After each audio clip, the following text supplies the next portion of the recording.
Hola, ¿qué tal? Bienvenidos a Los Puntos a las IES, nuestro programa semanal en Diario de Cuba. Hoy abordaremos las relaciones entre Cuba y Rusia a partir de las promesas de inversión y colaboración económica que se escuchan cada cierto tiempo por parte de ambos regímenes, pero que no terminan de abrirse paso.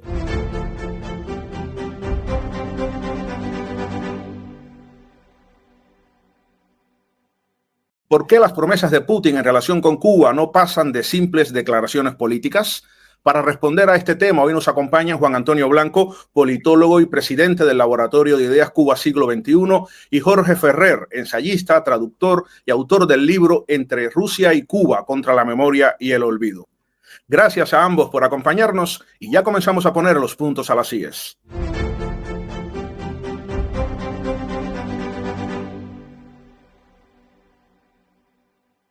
Juan Antonio Blanco, ¿están dadas las condiciones en Cuba para el supuesto desembarco de empresas rusas? No, no están dadas y ellos vienen desde el principio diciéndoles que ellos tienen que abrir las operaciones de mercado, que ellos tienen que estandarizar la economía cubana con las prácticas comunes de cualquier economía de mercado, que por supuesto, igual que ellos hacen en Rusia, que tienen, digamos, ciertas preferencias para una élite que hegemoniza básicamente ciertos rubros fundamentales de la economía, pueden hacer lo mismo en Cuba, pero que el totalitarismo en la forma que es ejercido por el gobierno cubano, no solo en la política, sino también en la economía, que asfixia todo tipo de iniciativa y proyecto personal, no es compatible con las necesidades dinámicas de un inversionista que va y necesita insumos y tiene que buscarlos sin esperar porque se los sitúe la Junta Central de Planificación. Así que no están dadas esas condiciones. ¿Cuál sería la principal preocupación, Juan Antonio, de los rusos aparte de los insumos en relación con el estado actual de la economía cubana? Bueno, en este momento la economía cubana es una economía colapsada. Es más que la economía cubana. El régimen de gobernanza cubano es un régimen de gobernanza colapsado, tanto en lo político como en lo económico. O sea, si tú aplicas, sin llegar a decir que es un Estado fallido, por aquella cuestión de que el Estado fallido se supone que también el gobierno, el Estado pierde el control del territorio, por lo menos en alguna medida significativa. Pero si tú aplicas los indicadores del Banco Mundial de gobernanza, todos están mal. O sea, ni los servicios públicos son capaces de mantenerlo, ni el orden público es capaz de ser también ejecutado de una forma razonable y aceptable. En fin, uno por uno va viendo todos los factores. No quiero, bajar al nivel de detalle porque los cubanos que van a ver esto fundamentalmente lo conocen aún mejor que nosotros. O sea, cuando tú tienes apagones de 22, 30 horas, cuando no funcionan los cajeros de las máquinas en que tienes que sacar los viejos las pensiones, cuando tienes que hacer colas interminables para sacar alimentos que te cuestan mucho más que, o sea, la canasta básica te cuesta mucho más que el salario promedio. Simplemente eso no es una sociedad viable. Y la única cosa que mantiene eso son las bayonetas, pero como decía Talleyrand, ¿no? Sentarse sobre bayonetas es bastante incómodo, eso no es una solución permanente. Jorge Ferrer, podría decirse que la estructura económica de ambos regímenes es de tipo mafiosa, pero ¿qué otras diferencias encontrarías tú hasta el punto de que Cuba, todo parece indicar, a los hechos nos remitimos, no provoca interés en la oligarquía rusa? Bueno, evidentemente son dos economías muy distintas, siquiera para comenzar en la magnitud. Son dos magnitudes completamente distintas, pero tienen muchas cosas en común y una de ellas es una historia común que duró algo más de 2 décadas. Recordemos que en un momento determinado se produce lo que algunos han llamado un divorcio entre Cuba y la URSS. En realidad fue un poco más complicado porque la URSS desapareció antes de que Cuba se diera cuenta de que se había producido el divorcio, con lo cual, si me lo permiten, Cuba fue viuda antes de haber sido abandonada. Porque si mañana o cualquier día nos despertáramos con la noticia de que se ha creado una gran contienda civil en la URSS, o incluso que nos despertáramos con la noticia de que la URSS se desintegró cosa que esperamos que no ocurra jamás, aún en esas circunstancias, Cuba y la revolución cubana seguirían luchando y seguirían resistiendo. Pero más o menos tantos años después, veintitantos años después, se vuelven a juntar. Comparten esa historia común y después comparten algo que es fantástico y que es muy útil en este momento para ambas economías, para ambos países, que es la vocación por el adhosismo, por funcionar ad hoc, por saber sacar de cada momento, de buscar en cada momento lo que necesitan. Cuba necesita ahora mucho a Rusia. Cuba necesita cualquier cosa en un juego interesantísimo de dependencia renovada sobre el que podríamos volver después. Y Rusia, evidentemente, necesita Cuba. ¿Cómo esas dos economías tan disímiles se van a juntar? Bueno, lo vamos viendo, lo apuntaba Juan Antonio hace un momento, que prácticamente no lo hacen. Habría que preguntarse, Michel, cuánto hay de economía en el sentido de interés por el beneficio y cuánto de ideología en el sentido del interés por un beneficio precisamente geoestratégico, ideológico, en esta jugada. ¿Cuánto hay, en tu opinión? Yo creo que hay muchísima ideología y bastante poca economía. En el caso de Cuba, es súper interesante el hecho de que Cuba ha sido un país que ideológicamente siempre se ha pronunciado en contra de la dependencia, en favor de la independencia, precisamente ha blasonado de eso. Y sin embargo parece ser, sobre todo en estas últimas décadas, un país condenado a la dependencia y solicitador de dependencia. Venezuela durante un tiempo, ahora Rusia. Es decir, es una extrañísima pirueta poscolonial, en la cual esa Cuba que se deshizo, ¿verdad?, de la vocación metropolitana de la URSS, ahora de pronto vuelve a buscarla, ¿no? Entonces yo creo efectivamente que hay mucha más ideología. Por la parte rusa, aparte, bueno, hay ese componente ideológico en grande, si quieres pensarlo, que es la necesidad geoestratégica. Rusia vuelve a necesitar tener algo pegado a las Américas, pegado a los Estados Unidos, y Cuba es una plataforma perfecta para eso. No es efectivamente un rock state, ¿verdad? Como decías, un Estado fallido, sino que es un gobierno que controla de alguna manera el territorio, es un territorio que está situado al lado de los Estados Unidos y que está situado además en la puerta de las Américas, que me perdone Miami que le quitemos ese rol durante siquiera un instante, y por lo tanto a Rusia le viene muy bien Cuba. Ambas se necesitan. Aquí lo que pasa es que con la ideología post-Came no se come, y ese es el problema que tiene Cuba hoy, que ni siquiera sus aliados ideológicos son capaces de comprar la idea del gran benefactor ausente en estos momentos. Ahora vamos a ir hasta Colombia para escuchar la opinión del profesor Vladimir Rubinsky, director del Laboratorio de Política y Relaciones Internacionales de la Universidad ICESI de Cali. Bueno, respondiendo a la pregunta por qué hay promesas rusas, palabras y muy pocas acciones tangibles, muy pocas inversiones reales, yo creo que la respuesta a esta pregunta debe tener en cuenta varios factores. Por un lado, Rusia efectivamente está diciendo que en un principio los empresarios rusos, las empresas rusas pueden tener el interés para invertir los recursos en Cuba.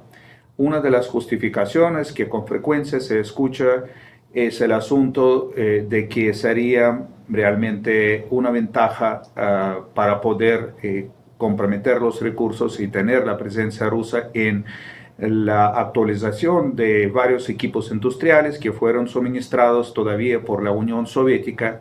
Y claramente puede ser cierto que las empresas rusas pueden tener un know-how en cómo trabajar con estos equipos.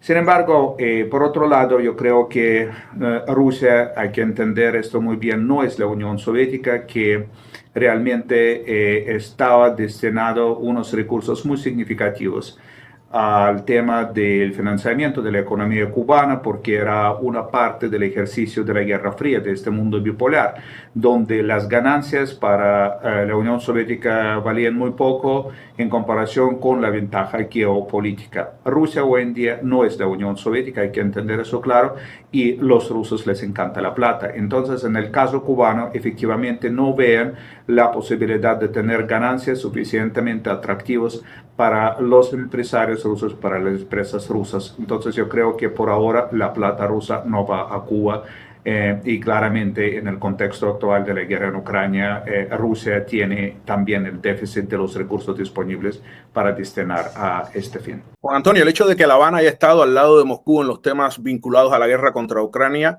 no ha conseguido que Putin mueva ficha para salvar, económicamente hablando, a Raúl Castro y a Díaz-Canel. ¿Por qué no quiere o por qué no puede?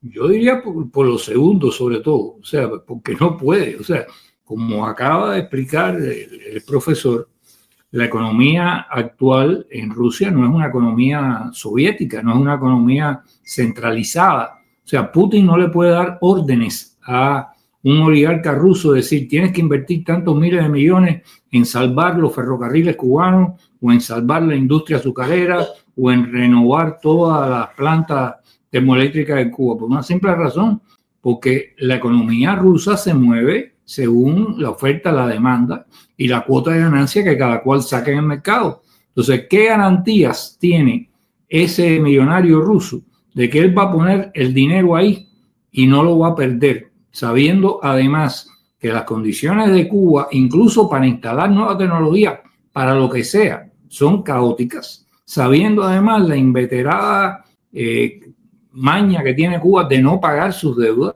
y sabiendo además que no hay ningún respaldo judicial independiente para tú apelar ante una corte y que tú le digas, estos señores no han pagado, no han cumplido su contrato, y es un momento además en que te interviene la cuenta en el banco. Eso le pasa igual a un japonés, que a un ruso, que a un vietnamita, y por lo tanto no hay garantía de inversión ninguna, no hay return on investment. ¿Cuánto voy a sacar por lo que voy a invertir y cuándo lo voy a sacar? Es una pregunta que en el caso cubano no se puede responder desde el paradigma soviético de que Putin le va a ordenar a la economía soviética rescatar a Cuba, porque la economía actual es la economía rusa, no es la economía soviética.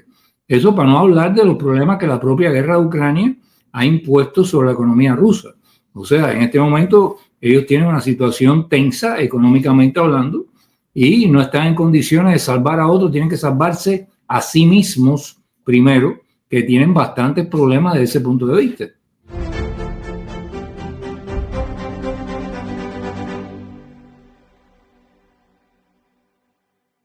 Nuestro invitado hoy, Jorge Ferrer, estudió y vivió en la antigua Unión Soviética, una experiencia reflejada en su libro Entre Rusia y Cuba, contra la memoria y el olvido, de la editorial Ladera Norte, que puede encontrarse en Amazon.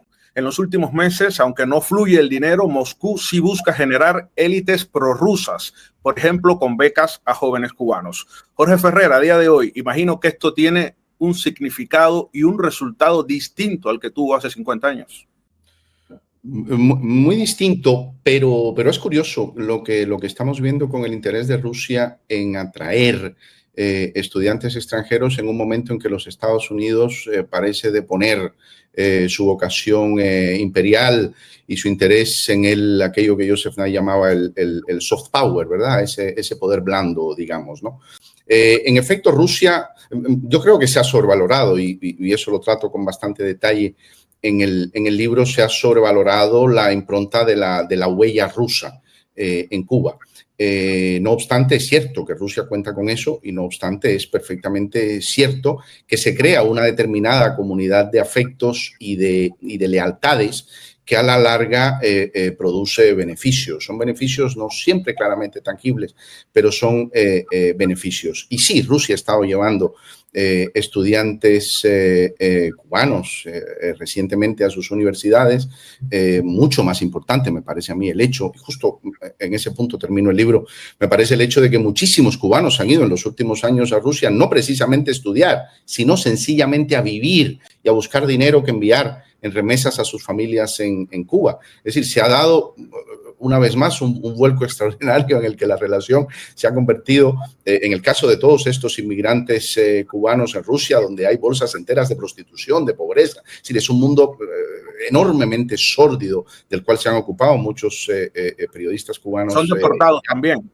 Muchos son deportados, desde luego, porque están sujetos a la misma dinámica, como bien decía Juan Antonio, es decir, no es la URSS, es Rusia. Y aun cuando la economía siga siendo dirigista, aun cuando los tribunales no funcionen, por supuesto, de la manera en que nos gustaría, pero hay un sistema punitivo contra el ilegal, en el caso que nos ocupa con los cubanos, y efectivamente sufren eso. En todo caso, lo que me parece interesante es que la relación entre estos dos países, entre Rusia y Cuba, dos países con los que obviamente tengo un vínculo estrechísimo, por razones distintas, pero un poco conexas, va mutando a lo largo del tiempo, como van mutando esos dos países. La Cuba de hoy no es aquella Cuba, ni la Rusia de hoy es aquella Rusia o aquella URSS. Son dos países distintos, pero sin embargo juegan en el tablero geopolítico y en el tablero internacional, y es enormemente interesante lo que ese juego puede traer. Rusia no está acabada, ciertamente, aún sometida a sanciones, aún con el peso enorme económico que le ha significado la guerra. Rusia sigue siendo una potencia destacable en el paisaje internacional, y si olvidamos ese pequeño detalle, estaríamos muy, muy equivocados. Cuba sí parece ser ya algo, en fin, que se va evaporando, una mera reminiscencia de lo que alguna vez fue precisamente en el paisaje de la Guerra Fría. Juan Antonio, en cualquier caso, un terreno en el que sí funciona a máximo rendimiento la colaboración Habana-Moscú es el de la desinformación. Y desinformación es guerra híbrida, sin que nadie, ni la Unión Europea, ni siquiera Estados Unidos, enfatice demasiado en ello. Bueno, tú estás en España. Cuando yo voy a España y entro a un hotel, pongo la televisión en el cuarto y la parrilla de programas, de canales que te brinda, incluye Cubavisión, Telesur, en fin, tú puedes más o menos darte cuenta de qué tipo de propaganda están exportando estos países al exterior.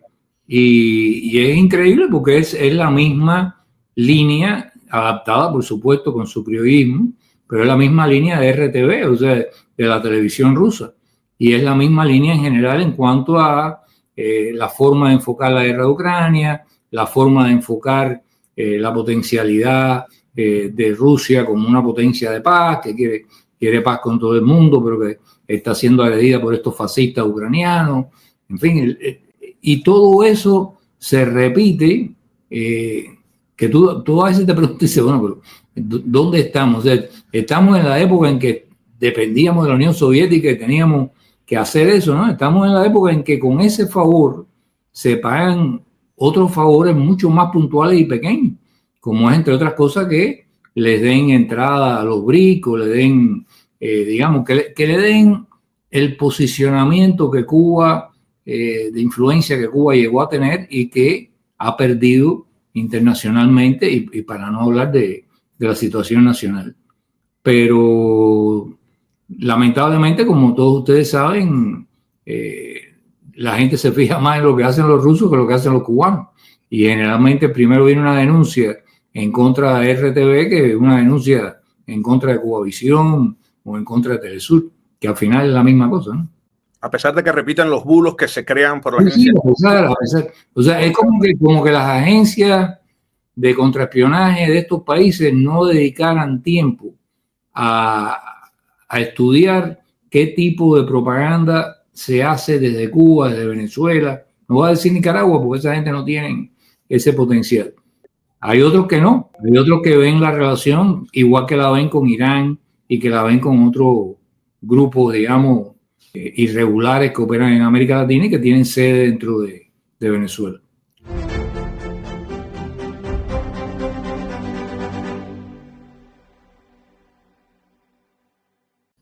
Ferrer, tú eres amante de la cultura rusa de todos los tiempos y al mismo tiempo, valga la redundancia, crítico de sus procesos políticos. El hecho de que todo empeore allí es, digamos, un signo del destino de un país que se resiste a ser de otro modo. No, yo pienso que no, pienso que es un país enormemente complejo y lo viene siendo al menos desde el siglo XVIII. Cuando uno estudia la historia rusa o lee la literatura rusa, se da cuenta que las tensiones que vivimos hoy son tensiones que han estado ahí siempre. Si nos vamos al XIX, la tensión entre los occidentalistas y los eslavófilos, es decir, los que querían una Rusia más nacionalista, más ensimismada, más centrada en sí misma, o una Rusia abierta a Europa, es decir, son conflictos que vienen desde siempre. Evidentemente, en los últimos años y a partir de que el putinismo se hiciera con el poder y adoptara como ideología de Estado esa suerte de neonacionalismo ruso, pues todo esto se ha complicado extraordinariamente. Después comenzó la guerra y bueno, ya, en fin, estamos en el lugar donde estamos. Pero todas estas cosas hay que verlas, estas como casi que cualquiera otra, desde las grandes series. Hay que ampliar el scope, hay que verlo más largo. Y cosa, por cierto, apropiada también para la relación entre Cuba y Rusia o Cuba-Rusia-URSS, cuando se amplía el scope, cuando se busca una serie más larga en el tiempo, se ven cosas extraordinariamente interesantes. Yo no soy en lo absoluto negativo con relación a Rusia, ni al destino de Rusia, ni mucho menos compro la idea de que es un país abocado al fracaso. No, de hecho, toda la gran literatura rusa es una literatura eminentemente pacifista, eminentemente, es decir, que ha buscado valores que son valores universales. Precisamente por eso permanece entre nosotros, si no, no la leyéramos. Con lo cual el destino de Rusia con Putin, sin Putin, Putin más o menos da igual. No vamos nosotros los cubanos a jugar con Rusia al hecho biológico cuando tenemos lo que tenemos. Fidel murió hace como 15 años ya. La gente casi ni se acuerda de él. Con lo cual el destino de Rusia es mucho más complicado que lo que marque una persona. E insisto, hay que buscar la serie larga, porque en la serie larga todos somos mucho más ricos, bellos y complejos. En ambos lados parece que el hecho biológico ha dejado de tener la importancia que le dimos en alguna ocasión. Hasta aquí el programa de hoy. Agradezco la participación de Juan Antonio Blanco, politólogo y presidente del Laboratorio de Ideas Cuba Siglo XXI, Jorge Ferrer, ensayista, traductor y autor del libro Entre Rusia y Cuba, contra la memoria y el olvido, y de Vladimir Rubinsky, de la Universidad ICESI de Cali. Yo soy Michel Suárez, aquí en Diario de Cuba.